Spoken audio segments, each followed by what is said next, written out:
Good evening. Good evening, ladies and gentlemen.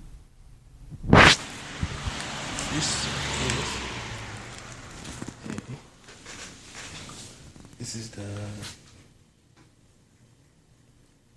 June 18th, 2017 edition of Fire of Liberty, co-creating and accelerating the advancement of Renaissance and the Golden Age around the entire planet, and then pervading all of the universe, of course, as being all-pervading, the omnipotent, omniscient, and essence of being, and wonderful effects and existences and connections and communications with all beings, all living beings, all beings, and all animate and inanimate objects throughout all, permeating peace, love, Renaissance, and the beauty and understanding and the revelation of the unique light and love that exists within all of us, uniquely, especially, and very, very beautifully.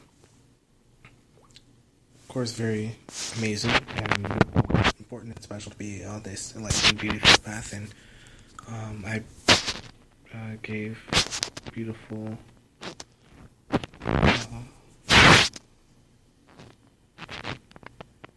contents of the key to summarize before, so I'm going to do these two.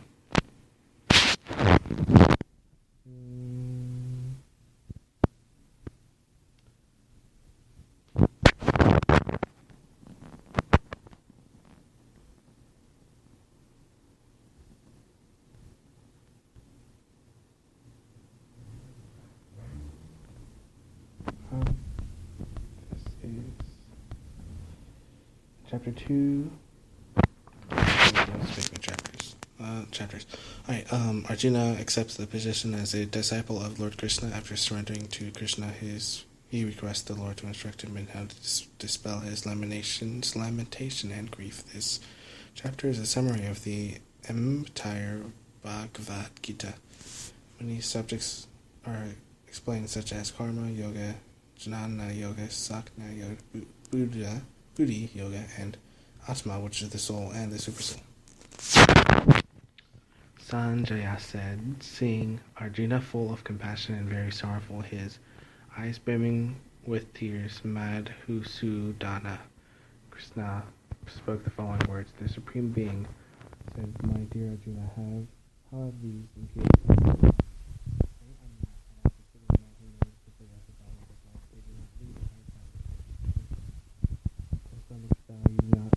yield to this degrading impotence, it does not become you. Give up such petty weakness of heart and arise, O chastiser of the enemy.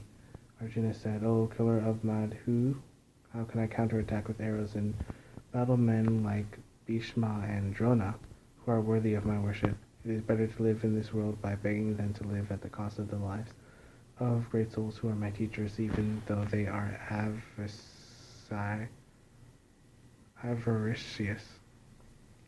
They are nevertheless superiors. If they are killed, our spoils will be tainted with blood. Nor do we know which is better, conquering them or being conquered by them.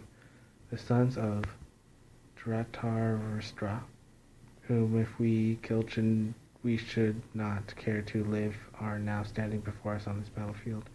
Now I am confused about my duty and have lost all composure because of weakness. In this condition I am asking you to tell me clearly what is best for me.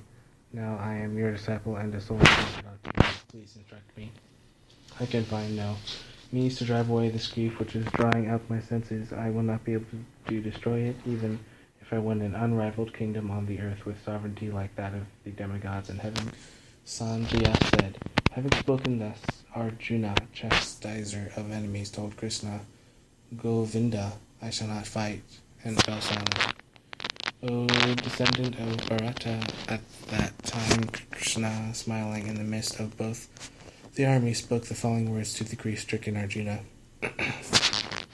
The blessed Lord said, while speaking learned words, you are mourning for what is not worthy of grief. Those who are wise lament neither for the living nor the dead. There was never was there a time when I did not exist, nor you, nor all these kings, nor in the future shall any of us cease to be.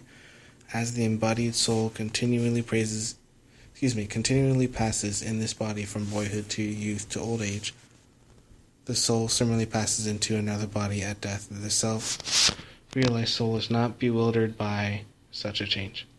O son of Kunti, the non-permanent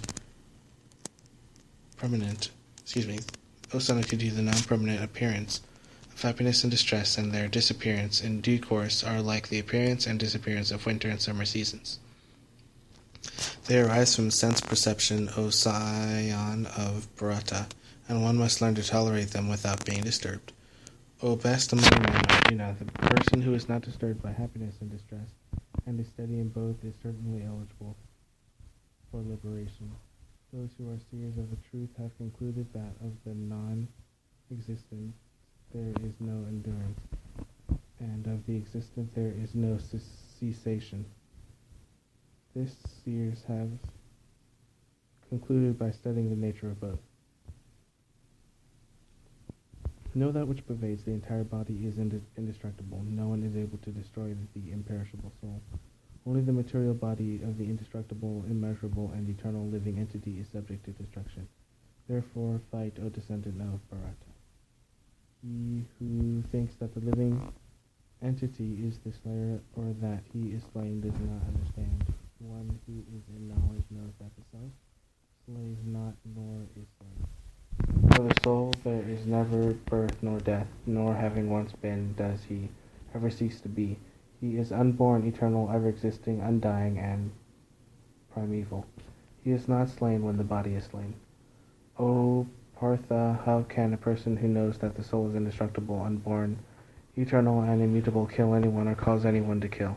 As a person puts on new garments, giving up old ones, similarly the soul accepts new material bodies, giving up the old useless ones.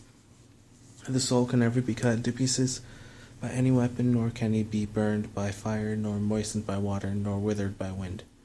This individual soul is unbreakable and insoluble, and can be neither burned nor dried. He is everlasting, all-pervading, unchangeable, immovable, and eternally the same. It is said that the soul is invisible, inconceivable, immutable, and unchangeable. Knowing this, you should not grieve for the body. If, however, you think that the soul is perpetually born and always dies, still you have no reason to lament, O mighty armed. For one who has taken his birth, death is certain, and for one who is dead, birth is certain. Therefore, in the unavoidable discharge of your duty, you should not lament. All created beings are unmanifest in their beginning, manifest in their interim state, and unmanifest again when they are annihilated. So what need is there for lamentation? Some look on the soul as amazing, some describe him as amazing, and some hear him as amazing, while others, even after hearing about him, cannot understand him at all. O descendant of Bharata, he who dwells in the body is eternal and can never be slain. Therefore you need not grieve for any creature. Considering your specific duty as a Kshatriya, you should know that there is no better engagement for you than fighting on religious principles, and so there is no need for hesitation. O Partha, happy are the Kshatriyas to whom such fighting opportunities come unsought, opening for them the doors of the heavenly plains. If, however, you do not fight this religious war, then you will certainly incur sins for neglecting your duties and thus lose your reputation as a fighter. People will always speak of your infamy, and for one who has been dishonored is worse than death. The great generals who have highly esteemed your name and fame will think that you have left the battlefield out of fear only, and thus they will consider you a coward. Your enemies will describe you in many unkind words and scorn your ability. What could be more painful for you? On son of Kunti, either you will be killed on the battlefield and attain the heavenly plains, or you will conquer and enjoy the earthly kingdom. Therefore get up and fight with determination. Do thou fight for the sake of fighting, without considering happiness or distress, loss or gain, victory or defeat, and by doing so you shall never incur sin. Thus far I have declared to you the analytical knowledge of Sankhya philosophy. Now listen to the knowledge of yoga, whereby one works without fruitive result. O when you act by such intelligence, you can free yourself from the bondage of works. In this endeavor there is no loss or diminution, and a little advancement on this path can protect one from the most dangerous type of fear. Those who are on this path are resolute in purpose, and their aim is one. O beloved child of Kurus, the intelligence of those who are irresolute is many-branched. Men of small knowledge are very much attached to the flowery words of the Vedas, which recommend various fruitive activities for elevation to heavenly planes, resultant good birth, power, and so forth. Being desirous of sense gratification and opulent life, to say that there is nothing more than this. In the minds of those who are too attached to sense enjoyment and material opulence, and who are bewildered by such things, the resolute determination of devotional service to the Supreme Lord does not take place. The Vedas mainly deal with the subject of the three modes of material nature. Rise above these three modes, O Arjuna. Be transcendental to all of them. Be free from all dualities and from all anxieties for gain and safety, and be established in the self. All purposes that are served by the small pond can at once be served by the great reservoirs of water. Similarly, all the purposes of the Vedas can be served to one who knows the purpose behind them. You have a right to perform your prescribed duty, but you are not entitled to the fruits of that. Never consider yourself to be the cause of the results of your activities, and never be attached to not doing your duty. Be steadfast in yoga, O Arjuna. Perform your duty and abandon all attachment to success or failure. Such evenness of mind is called yoga. And Dhananjaya, rid yourself of all fruitive activities by devotional service and surrender fully to that consciousness. Those who want to enjoy the fruits of their work are like this. A man engaged in devotional service rids himself of both good and bad actions even in this life. Therefore strive for yoga, O Arjuna, which is the art of all work. The wise, engaging in devotional service, take refuge in the Lord and free themselves from the cycle of birth.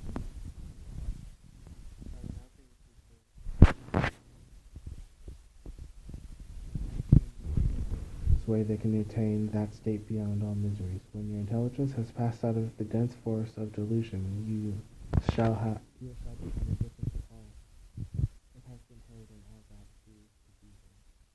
When your mind is no longer disturbed by the flowery language of the Vedas, and when it remains fixed in the sense of self-realization, and you will have attained the divine body.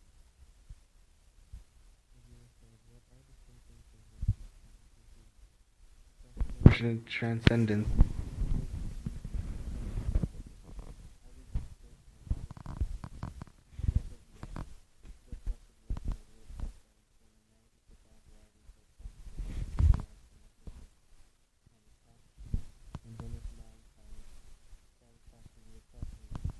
And he is said to be in pure transcendental consciousness. One who is not disturbed in spite of the threefold miseries, who is not elated when there is happiness, and who is free from attachment, fear, and anger, is called a sage of steady mind.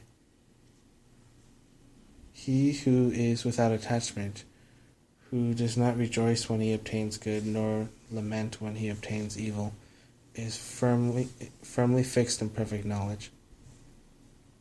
One who is able to withdraw his senses from sense objects, such as the tortoise draws his limbs within the shell, is to be understood as truly situated in knowledge. The embodied soul may be restricted from sense enjoyment through the taste for sense objects remains, but ceasing such engagements by experiencing a higher taste, he is fixed in consciousness. The senses are so strong an impetus, O Arjuna, that they forcibly carry away the mind even of a man of discrimination who is endeavoring to control them. One who restrains his senses and fixes his consciousness upon me is known as a man of steady intelligence.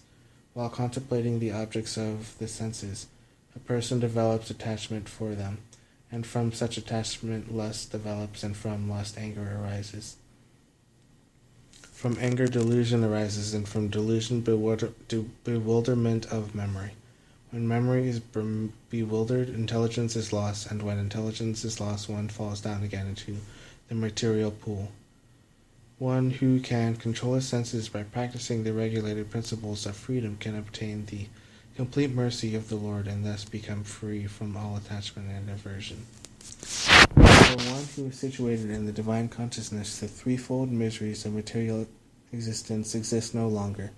In such a happy state, one's intelligence who becomes steady. One who is not in transcendental consciousness can have neither a controlled mind nor a steady intelligence, without which there is no possibility of peace. And how can there be any happiness without peace? ? As a boat on the water is swept away by a strong wind, even one of the senses on which the mind focuses can carry away a man's intelligence. Therefore, a mighty armed one whose senses are restrained from their objects is certainly of steady intelligence.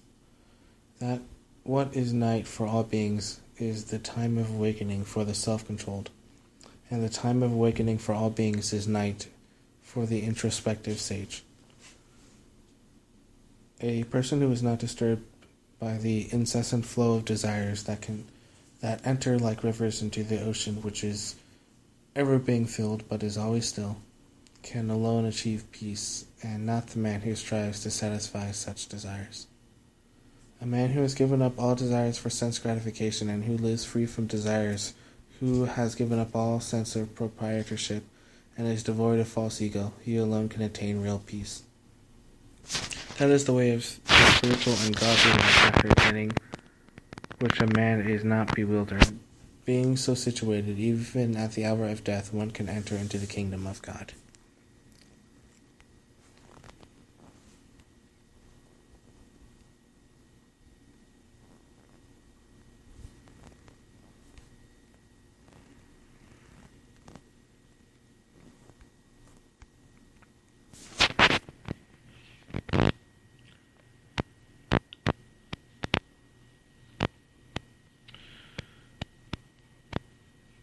Brahman, to clarify even more, Brahman, the supreme existence or absolute reality.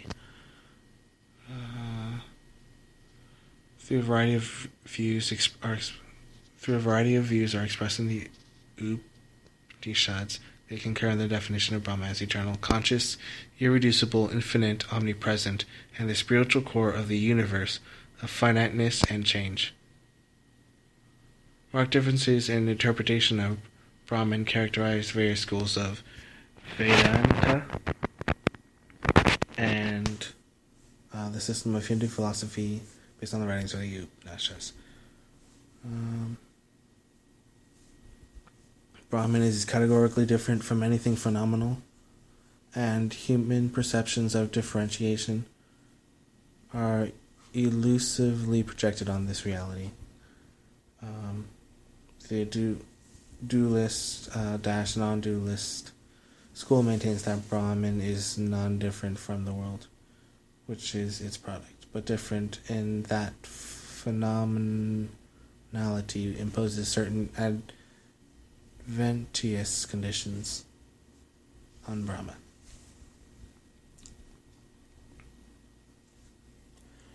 A qualified non-dualist school maintains that a relation exists between Brahman and the world of soul and matter that is comparable to the relations between soul and body. School identifies Brahman with a personal god, Brahma, who is both transcendent and immanent. Dualist school refuses to accept the identity of Brahman and world, maintaining the ontological separateness of the Supreme, which it also identifies with a personal god.